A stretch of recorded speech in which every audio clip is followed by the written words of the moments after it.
As leis dinâmicas da prosperidade. Como desenvolver a força do pensamento promissor. Introdução. Esse livro é uma consequência das recentes crises de desemprego e de muitos anos de vida difícil. Ninguém gosta de ficar desempregado nem de levar uma vida miserável. Na verdade, ninguém gostaria.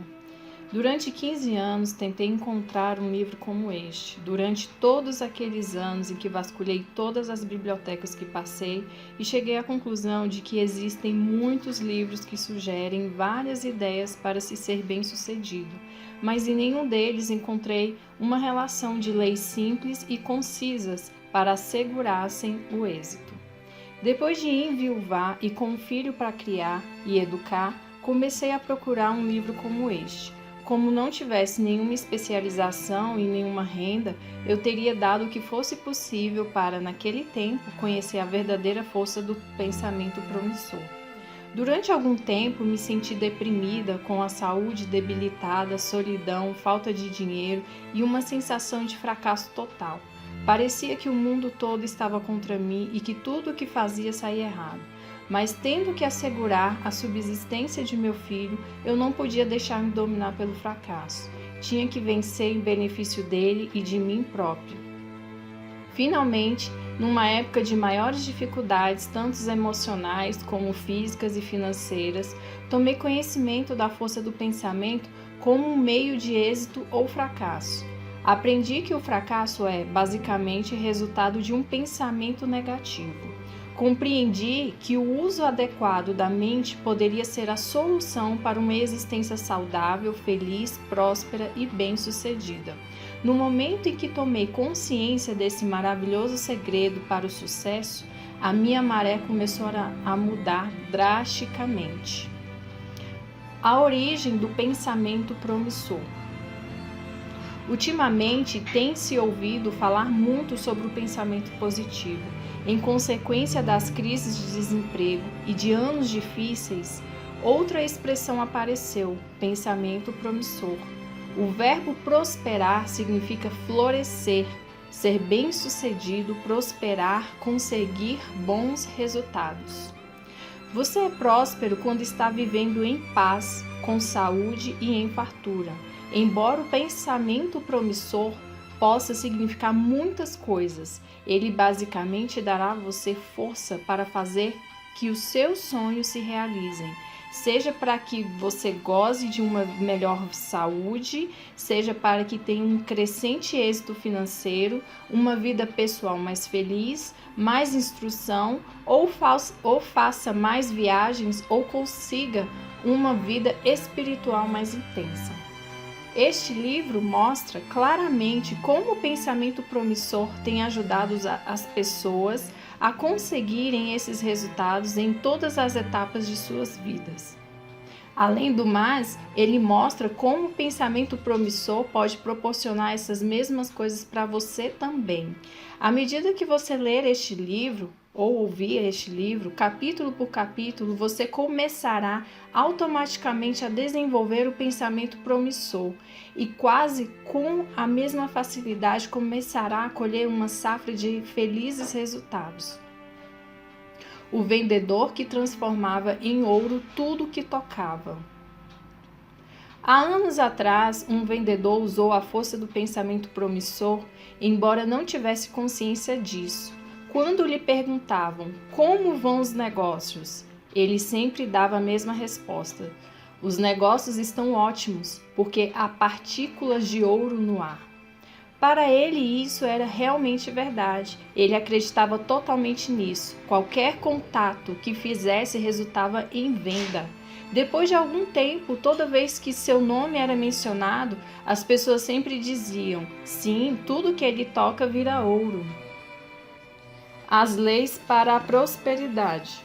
Durante o meu primeiro ano como pastora, este país sofreu uma das mais sérias crises desde a Segunda Guerra Mundial. Os membros de minha congregação começaram a pedir que se fizessem conferências como medidas para superar aquele período difícil. Foi então que essas dinâmicas leis para prosperidades começaram a tomar forma. E com incrível rapidez, essas ideias surtiram efeito para todo tipo de gente. Como essas leis beneficiaram as pessoas? Eis alguns exemplos. Uma semana depois da primeira conferência, as duas secretárias receberam aumento, sendo que uma delas foi promovida para uma nova função. Logo em seguida, um corretor da bolsa a informou que estava fazendo muito mais negócios do que esperava. Embora a maioria dos seus colegas não estivessem fazendo praticamente nada. Um dos seus clientes, a quem não via há muitos anos, apareceu e deu-lhe um cheque de 200 mil euros para ser investido. Um mês após ter começado a deliberadamente invocar o pensamento promissor, a sua renda aumentou 4 vezes mais. Um advogado que tinha como clientes vários industriais que estavam produzindo pouco ou sofrendo os efeitos das greves relatou que, repentinamente, a crise havia acabado para ele. Sua renda mensal subiu violentamente para 2 mil euros, que no momento lhe pareceu muito, mas que mais tarde, quando ele fixou um padrão definitivo de pensamento promissor, lhe pareceu apenas normal.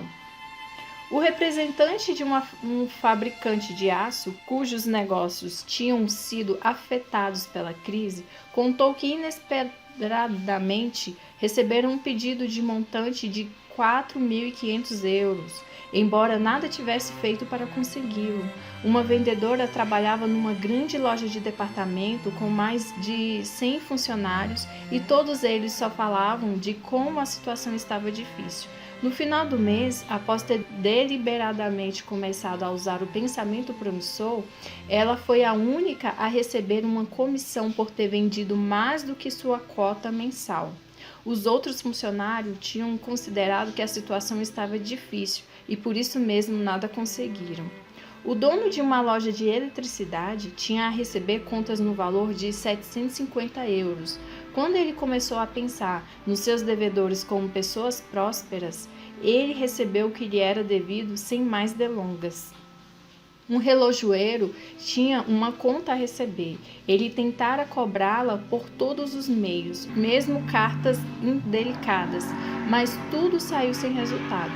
Quando ele também começou a ter pensamentos promissores, tanto com relação a ele como com relação ao devedor, para seu espanto, a conta foi imediatamente paga. Uma família que almejava ficar livre das dívidas herdou repentinamente uma interessante soma em dinheiro. Um funcionário do governo recebeu o aumento que há vários anos estava para ser aprovado pelo Congresso. O empregado de uma companhia telefônica recebeu o aumento que lhe havia sido prometido meses antes. Um engenheiro construtor recebeu logo de imediato um novo encargo para a construção de uma obra de 15 milhões de euros, após ter terminado uma construção de 1,5 milhão de euros. Um casal chegou a ganhar uma viagem ao exterior totalmente paga. Esses são apenas alguns exemplos da força do pensamento promissor. A prosperidade cria nova aparência e saúde nova. Porém, além dos lucros financeiros que tive, também existem outras recompensas. À medida que eu fazia minhas conferências semanais, comecei a notar que as pessoas que me ouviam começavam a adquirir uma nova aparência, uma aparência de paz interior, de postura, de felicidade, de segurança e de firmeza que não tinham. A expressão de fracasso e desânimo deram lugar a uma expressão de triunfo, de autoconfiança e de felicidade interior. O ar de frustração foi substituído por um ar de dominância, autoridade e vitória. Essa constatação pessoal foi maravilhosa. Também, as várias pessoas aparentaram estar com uma nova saúde mental e física. Durante a maior parte de sua vida, um negociante ouvira dizer que sofria de uma grave afecção cardíaca, que precisava estar em constante vigilância. À medida que ele começou a usar a força do pensamento promissor, ficou mais calmo tanto espiritual quanto fisicamente. A tensão, tanto consciente quanto inconsciente, diminuiu gradualmente. Depois de algum tempo, o seu médico lhe disse que o seu antigo problema cardíaco havia desaparecido. Agora, passados vários anos, ele está saudável e mais feliz do que nunca. As várias pessoas que sofriam dos nervos começaram a se sentir mais saudáveis, mais serenas e com maior paz de espírito.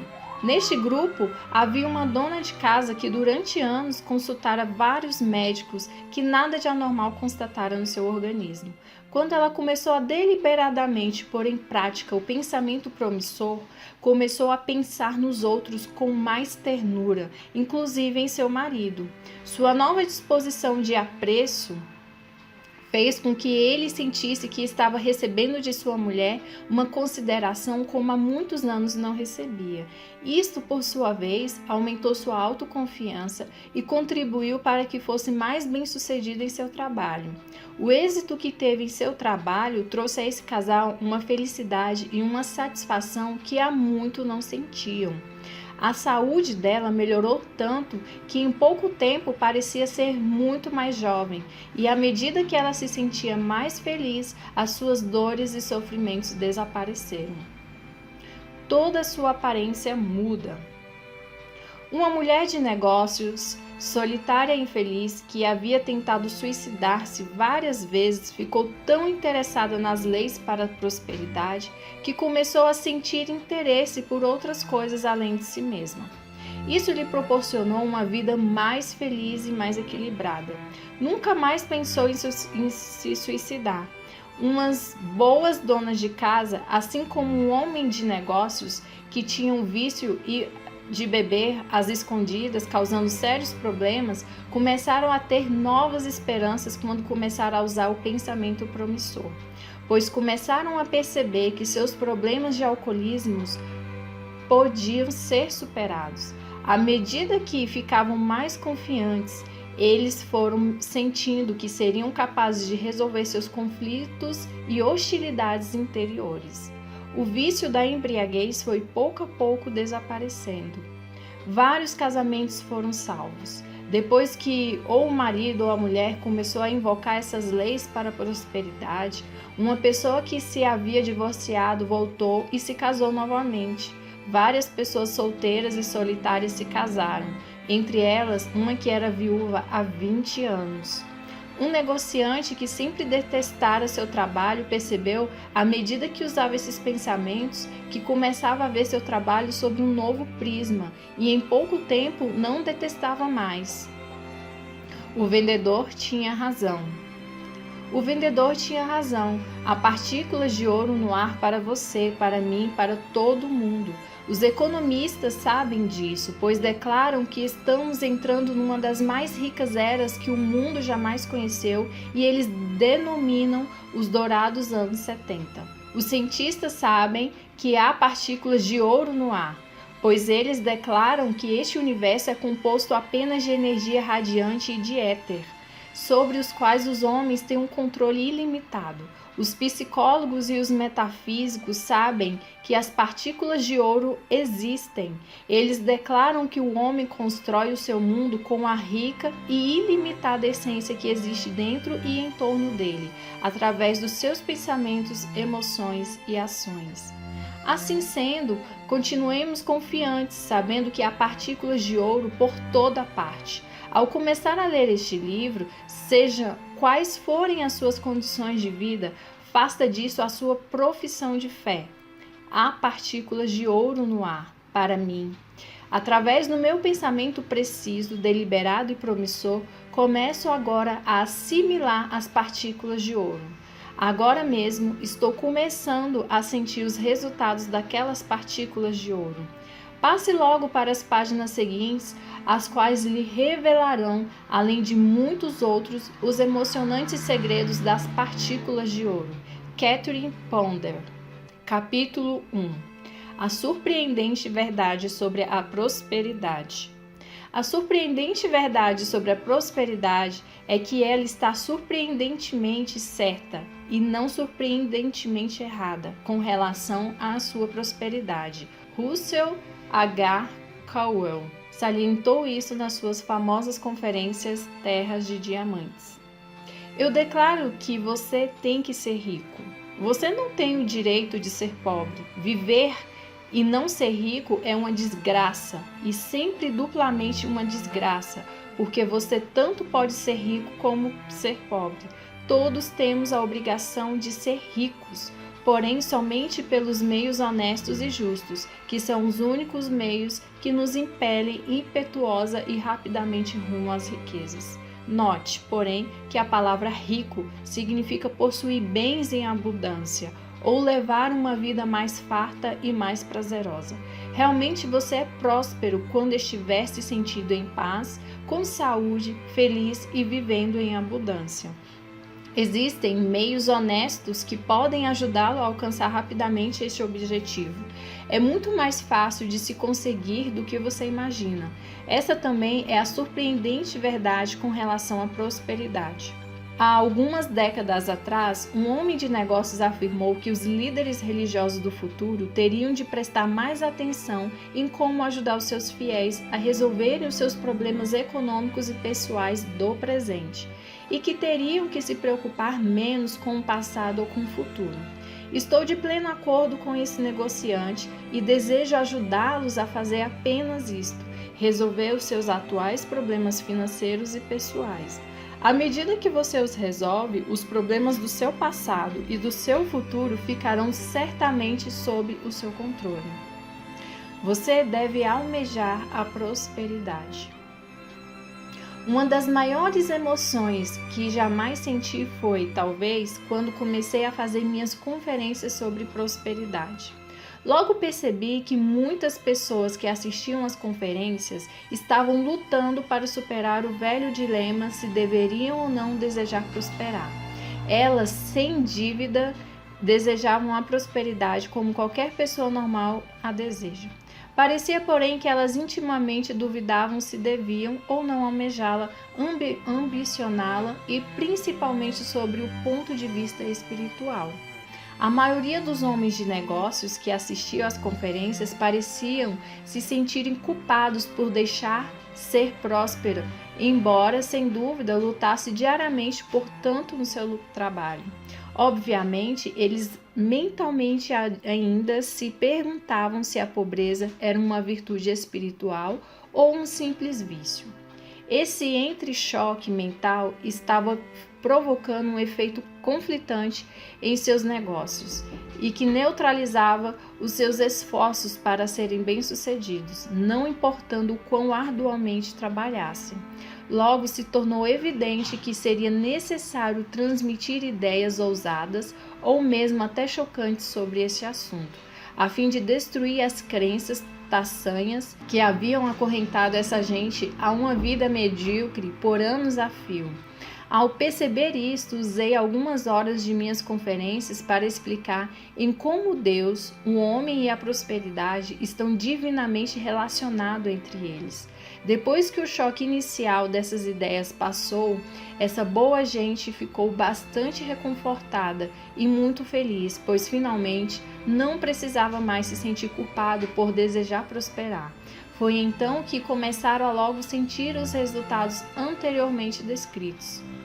Desde aquela época, em minhas conferências ao redor do mundo, ao dar conselhos em particular ou por correspondências a inúmeras pessoas sobre o assunto, em entrevistas pelo rádio, televisão, jornais, eu sinto que persiste a mesma ideia.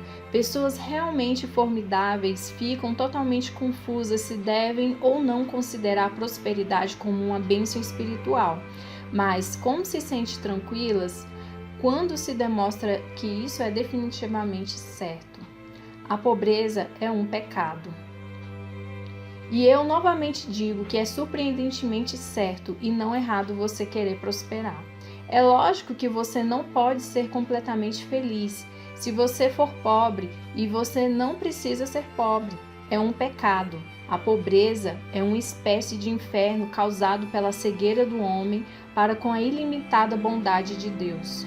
A pobreza é uma experiência suja, inconfortável e degradante. Realmente, a pobreza pode ser considerada um tipo de doença, que em suas fases agudas parece ser uma forma de loucura total. A pobreza faz com que as prisões fiquem cheias de ladrões e assassinos. Ela faz com que os homens e mulheres se entreguem à bebida, à prostituição, às drogas, ao suicídio. Ela faz com que excelentes talentos e inteligentes crianças sejam compelidas à delinquência e ao crime. Faz com que as pessoas ajam de um modo que em outras circunstâncias nunca pensaria fazê-lo. O comunismo, um dos movimentos mais temidos de nossos dias, quase sempre consegue um sustentáculo como consequência direta da pobreza. Os governos que foram dominados pelo regime comunista têm normalmente procedido assim por razões financeiras, acreditando ser este um meio para a estabilidade econômica. Os fins pecaminosos da pobreza não têm limite. Esta é uma das razões porque, como pastora, tenho sido levada a fazer tudo o que puder para ajudar as pessoas a apreenderem como erradicar o pecado da pobreza de suas vidas. Um médico que conheço disse que teria poucos pacientes se não houvessem problemas financeiros causando aflições, fadigas e tensões, tudo levando a uma saúde precária. Ela declara que nossos hospitais de doenças mentais estão cheios de pessoas que ficaram doentes devido a tensões financeiras prolongadas, debilitando seus organismos e suas mentes ao ponto de incapacitá-los. Calcula-se que 9/10 das doenças da humanidade são causados pela tensão, angústia e infelicidade da pobreza. Deixemos de pensar na pobreza como virtude. Ela não passa de uma imoralidade. Se você tem vivido em dificuldades e limitações financeiras, você tem praticamente vivido na imoralidade. Mas você não precisa continuar vivendo na imoralidade financeira. Há uma saída. A prosperidade é sua herança divina. A Bíblia está cheia de significativas promessas em relação à sua prosperidade e potencial como filhos de Deus. Você precisa ser próspero, ter de tudo o que quer e possuir riquezas em abundâncias, porque isso é a sua herança divina. Esta é a surpreendente e agradável verdade acerca da prosperidade. Além do mais, você não pode ser útil a você mesmo ou a quem quer que seja, a menos que você seja próspero. Quem não deseja ser próspero é anormal, porque sem prosperidade você não vive de maneira normal. No plano físico, você não pode viver integralmente sem alimentação adequada, sem roupas confortáveis, sem abrigo seguro e sem poder ter a liberdade de não precisar trabalhar arduamente. O repouso e as diversões também são necessários para o seu físico. No plano mental, você não pode viver integralmente se não puder satisfazer sua criatividade mental, se não puder ter livros e tempo para apreciá-los, se não tiver tempo para apreciar a música, a arte no geral, se não tiver a oportunidade e o dinheiro para trabalhar e se relacionar com outras pessoas que têm os mesmos interesses que você. No plano espiritual, para viver integralmente, você precisa de tempo para uma serena meditação, para reflexão, para oração, para um exame espiritual, para frequentar igrejas, conferências e para se relacionar de maneira gratificante com outras pessoas. Portanto, é sumamente importante que você seja próspero para o seu aprimoramento e para o seu bem-estar físico, mental e espiritual. Não tente desculpar-se pelo fato de você se conformar com privações ou pelo fato de aceitá-las como se elas fizessem parte de sua vida. Nem vá ao outro extremo e comece a dizer que você deseja ser próspero pelo bem que possa fazer às outras pessoas. Isso é secundário. Você deve desejar ser próspero, principalmente porque é um direito que você tem. A prosperidade é uma herança divina que você tem por ser filho do Criador, por ser um filho de Deus. O sucesso é predestinado por Deus. Não há razão para você pensar que a prosperidade é algo separado de sua vida espiritual ou fora dos limites da religião. Você não precisa tentar viver em dois mundos, onde durante 6 dias você delibera o que deve ser feito e no 7º dia dá a Deus a oportunidade de lhe mostrar o que deve fazer. Em todos os trabalhos que você fizer durante a semana, considere Deus como um Pai rico, amoroso e compreensivo. Implore sua divina sabedoria e orientação para todos os seus assuntos, financeiro ou não, e você ficará agradavelmente surpreso o quão melhor se tornará a cada fase de sua vida. Todas as coisas são vossas, é uma promessa divina. Recentemente, um analista me disse que havia constatado que a causa mais comum do fracasso era o pensamento conflitante que as pessoas tinham quanto a ser o sucesso uma predestinação divina ou uma predestinação diabólica. Por exemplo, ele declarou que muitas pessoas lhe haviam assegurado que o fracasso era espiritualmente mais aceito do que o sucesso, citando as palavras de Jesus: "Não podeis servir a Deus e às riquezas", Mamon, Mateus 6:24. Ele acrescentou que tinha perdido várias horas tentando explicar às pessoas que não tinham tido a oportunidade de realizar os seus desejos, que pelo fato de quererem ser bem-sucedidas, não significava que elas eram servos do dinheiro e que deveriam deixar de usar Deus como uma desculpa para os seus fracassos. O dicionário descreve Mamon como riquezas consideradas como um objeto e adoração ou como um falso Deus. Estamos a serviço do dinheiro quando excluímos Deus de nossos assuntos financeiros, ou então tentamos obtê-los sozinhos. Quando você compreender que Deus quer que você seja próspero e que Ele, como Criador deste abundante universo, é realmente a fonte da sua prosperidade, então você não estará idolatrando o dinheiro. Você não está fazendo da prosperidade um falso Deus. Você estará simplesmente reivindicando da fonte todas as bênçãos, a herança a que você desde sempre tem dinheiro. Jeová salientou a atitude espiritualmente certa com relação à prosperidade quando disse a Moisés para lembrar o povo de Israel: "Mas antes te lembres do Senhor teu Deus, que Ele mesmo te deu forças para assim cumprir o teu pacto." Deuteronômio 8:18. A palavra prosperidade quer dizer uma vida esplêndida, e é com esse intuito que um pensador próspero deve trabalhar e esperar por um direito espiritual. Nesse momento, você estará talvez se recordando de uma máxima que eu ouvi também quando era criança, quanto a ser a prosperidade uma bênção espiritual. Diziam-se com frequência: "Sou pobre, mas sou um bom cristão." Embora minha família tenha dado muitos pastores, eu sempre me arrepio quando ouço aquela máxima. Minha reação imediata é: por que os cristãos ou as pessoas de qualquer outra seita têm que ser pobres? Deus não é pobre e Ele é o nosso bem-amado Pai. Mais ainda, essa máxima parece dizer que todos os ricos estão condenados ao inferno. De qualquer maneira, eu não posso entender por que os ricos têm que ir para o inferno somente porque são prósperos. Isso me parece inconsistente.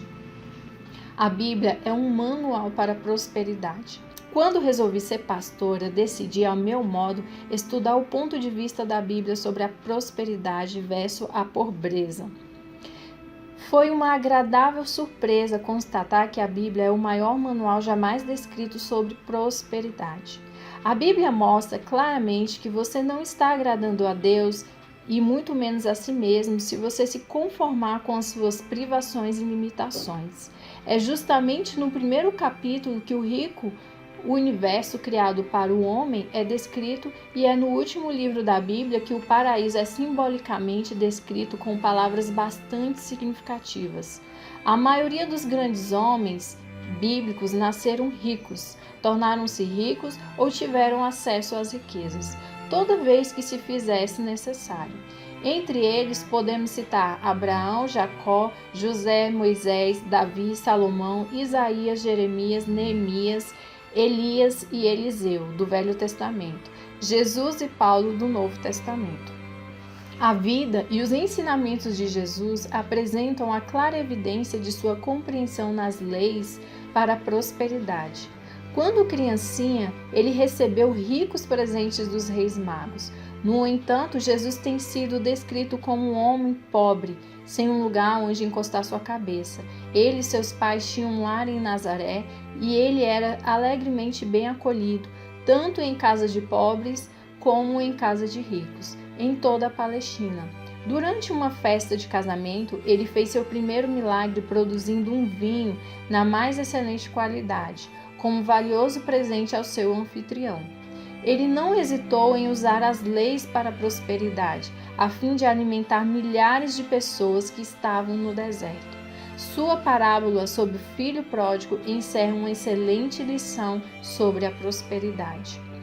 Quando Jesus declarou: "Benditos sejam os pobres de espírito, porque deles será o reino dos céus", ele não estava se referindo aos que vivem na pobreza.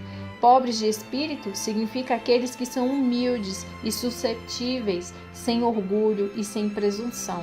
Quando o homem rico procurou Jesus para lhe perguntar sobre a vida eterna, está escrito que: "E Jesus, pondo nele os olhos, lhe mostrou agrado." Marcos 10, 21.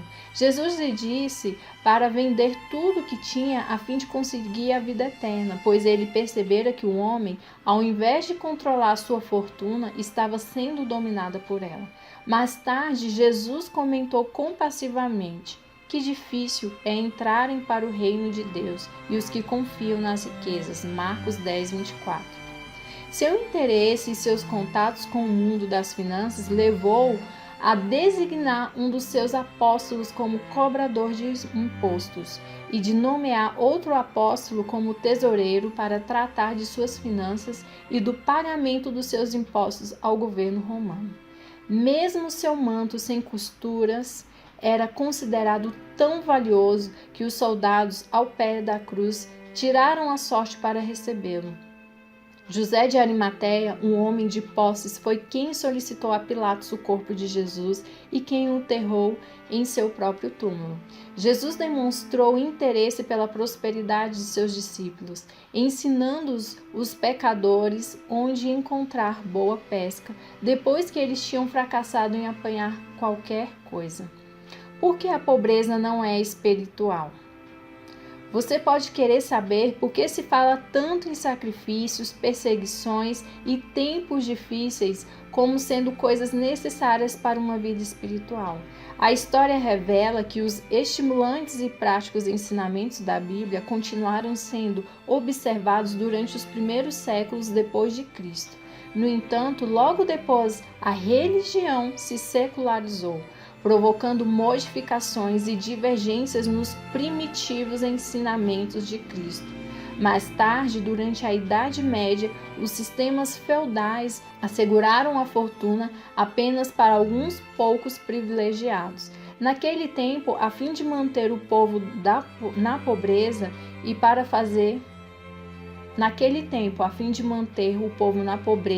e para fazer da privação e da fome uma suposta virtude cristã.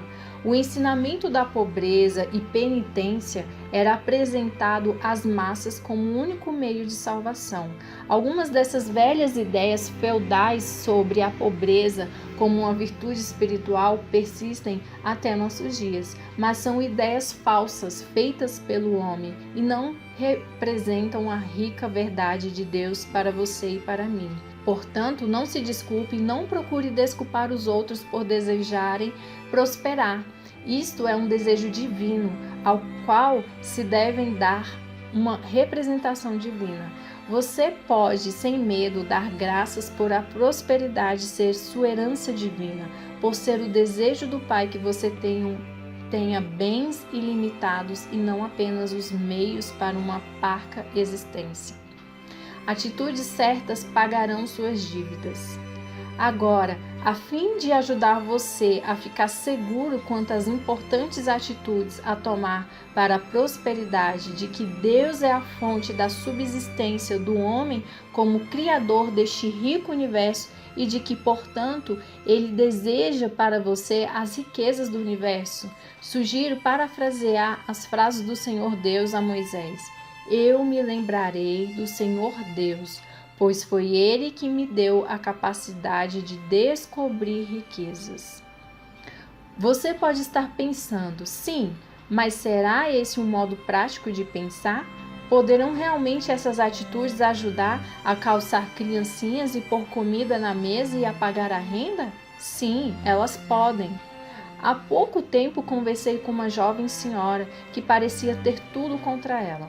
Quando atacada por uma paralisia, seu marido bêbado, jogador compulsivo e sem emprego, abandonou-a, deixando-o com vários filhos para sustentar e educar.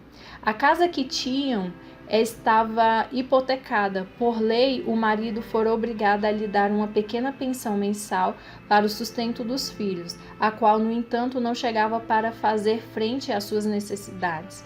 Apesar disso, todas as vezes que eu visitava essa mulher, que estivera confinada ao leito por muitos meses e que agora estava presa a uma cadeira de rodas, ela alegremente me contava sobre a ajuda que ela estava recebendo de todo mundo. Certa vez ela me contou que tinha ganhado uma enorme quantidade de alimentos enlatados que iria deixá-la suprida por muitos meses, que havia recebido dinheiro de uns parentes que moravam num estado distante para comprar roupas para as crianças, que as contas de seu médico estavam sendo pagas por uma amiga que estava no exterior e que, na verdade, eles não estavam passando por nenhuma necessidade. Ela também tinha ganhado tinta para pintar a parte externa de sua casa e um vizinho já estava ativamente se ocupando nisso. Quando lhe perguntei o seu segredo para conseguir tudo isso e como ela tinha podido pagar pontualmente as suas contas, embora presa a uma cadeira de rodas e sem uma renda boa e segura, ela me respondeu que uma determinada prece tinha sido sua grande fonte de força e de suprimento. Todas as vezes que uma necessidade financeira estava iminente, ela meditava sem cessar sobre a seguinte promessa do Salmo 45: Cessai, reconhecei que eu sou Deus. Certa ocasião, o pagamento da hipoteca da casa no valor de $40 estava para vencer. Como ela não tivesse nenhum centavo, começou mentalmente a dizer o seguinte: Cessai, reconhecei que eu sou Deus. Cessai, reconhecei que eu sou Deus e que estou agora tentando resolver essa situação embaraçosa. Por volta do meio-dia, ela sentiu uma sensação de calma e parou de meditar.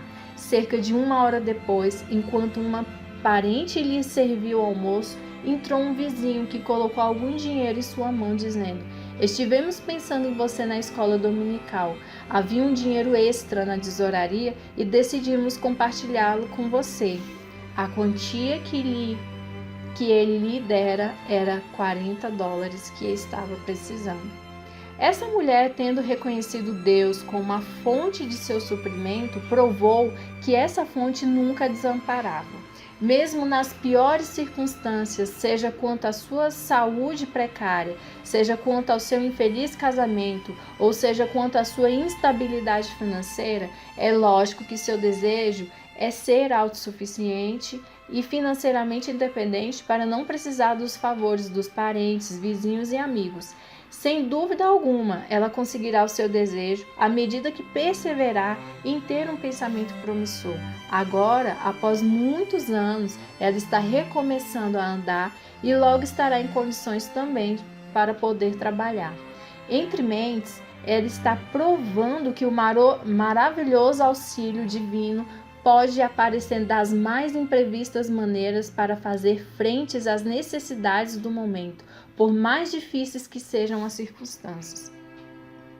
O salmista estava reconhecendo Deus como a fonte de seu suprimento quando dizia: O Senhor é meu pastor, nada me faltará.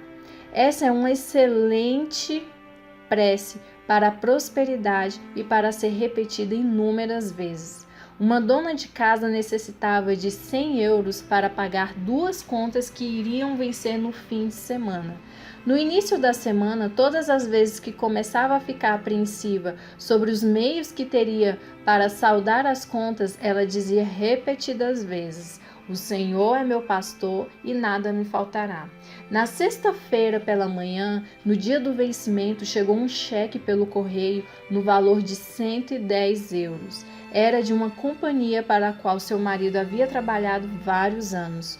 O cheque vinha acompanhado de uma carta explicando que eles tinham acabado de constatar na conta de seu marido que eles ainda lhe deviam aquela importância e estavam, portanto, enviando aquele cheque para fechar sua folha de serviço. Um negociante com uma grande família via que o fim do mês se aproximava sem ter dinheiro. Seu pagamento era mensal e ainda faltava uma semana para recebê-lo. Os alimentos estavam acabando. Sua mulher falou sobre isso com ele na sexta-feira, antes das costumeiras compras de sábado de manhã. Ambos concordaram em confiar e pedir o auxílio de Deus, repetindo com devoção: nossa capacidade vem de Deus. 2 Coríntios 3:5. Sábado pela manhã, chegou uma carta do Departamento Fiscal da Receita Pública do Estado com um cheque de restituição de imposto de renda no valor de 60 euros. Embora eles estivessem esperando uma restituição de imposto de renda federal no valor de algumas centenas de euros, eles se tinham esquecido de que também poderiam receber aquela restituição da Receita Estadual. Aquela importância foi suficiente para cobrir suas despesas até o dia do pagamento. Uma vendedora que tinha tido muitos gastos e cujas vendas tinham diminuído, resolveu confiar em Deus como fonte de sua subsistência e repetiu várias vezes o Pai Nosso: o pão nosso de cada dia nos dai hoje. Foi uma verdadeira avalanche. Suas vendas começaram a aumentar consideravelmente e logo ela começou a receber os cheques sobre sua comissão juntamente com seu salário. Os vizinhos prepararam e lhe levaram vários pratos de comida como prova de sua estima por ela. Uma amiga lhe deu de presente bonitas e variadas peças de roupas. Alguns dos seus clientes lhe trouxeram presentes em retribuição por seus gentis serviços. Ela ficou encantada com vários convites que recebeu para jantar em casa de amigos. Suas preces foram atendidas e ela pôde fazer frente às suas necessidades diárias. Seu pão de cada dia apareceu de muitas maneiras gratificantes. Como estabilizar suas finanças? Na verdade, o que há de maravilhoso em se aceitar Deus como a fonte de todas as riquezas e em pedir ao seu auxílio para nossos assuntos financeiros e para a nossa vida em geral é que, quanto mais assim agirmos, mais estável a nossa vida vai ficar. Em seu devido tempo, não teremos que enfrentar circunstâncias financeiras difíceis, que teriam que ser drasticamente resolvidas, esperando que de repente caiam notas do céu.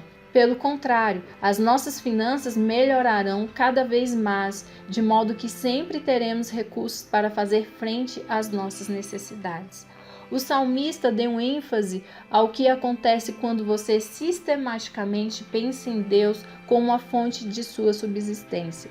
Ditoso o homem que não se deixa levar pelo conselho dos ímpios, mas se compraz na lei do Senhor e a medita de dia e de noite. É como a árvore plantada à beira das águas correntes, que em todo tempo próprio dá o seu fruto e cujas folhas não murcham.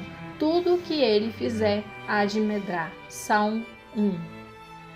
Porém, é bom que você saiba que, até que você tenha uma perfeita compreensão para poder transformar a essência do universo em uma corrente abundante e ininterrupta de suprimentos, as necessidades financeiras do momento poderão ser resolvidas quando você se soltar para a fonte de todas as riquezas, para um Pai generoso e celestial.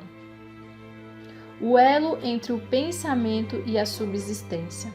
Talvez você esteja pensando: se minha prosperidade advém basicamente de Deus e se Ele é a fonte de minha subsistência, então por que falar tanto de pensamento promissor? O que o pensamento tem a ver com a minha subsistência? O generoso suprimento de Deus está espalhado por toda a terra, assim como dentro de você em forma de aptidões, talentos, capacidades e ideias, ansiando para serem manifestadas. mas você precisa entrar em contato e utilizar aquela rica essência e aquele rico suprimento. A sua mente é o elo que une você a eles. As suas atitudes, seus conceitos mentais e sua esperança são o elo que une e que lhe dá acesso à generosa essência de Deus. Deus pode fazer por você somente aquilo que é feito através de você, por meio dos pensamentos e ideias que são responsáveis por suas reações. Sendo assim, o pensamento promissor abre o caminho para resultados promissores. Comece a entrar em contato com a rica e universal essência em volta de você, com a rica essência dentro de você, repetindo muitas vezes. Vou avivar as bênçãos divinas que tenho dentro de mim e ao meu redor, e serei sempre abençoado com felicidade, êxito e realizações constantes. Apenas com este pensamento, você estará começando a avivar as riquezas do universo, atraindo-as para você e expressando-as através de você. O sucesso adora uma atitude promissora. Uma outra surpreendente verdade sobre prosperidade é que os seus pensamentos fizeram você como você é. E os seus pensamentos farão de você aquilo que você será daqui por diante. Quanto mais você compreender isso, mais você aprenderá que as pessoas, os lugares, as condições e os acontecimentos não poderão afastar você da prosperidade e do êxito dados a você por Deus. Desde que você deliberadamente decida usar o pensamento promissor como seu aliado para o êxito. Na verdade, você descobrirá que as coisas, as pessoas e os acontecimentos que anteriormente trabalhavam contra você começarão a trabalhar para você e com você, ou então desaparecerão de sua vida, e novas pessoas e novos acontecimentos aparecerão para ajudá-lo a ser bem-sucedido. Esta é a força do pensamento promissor.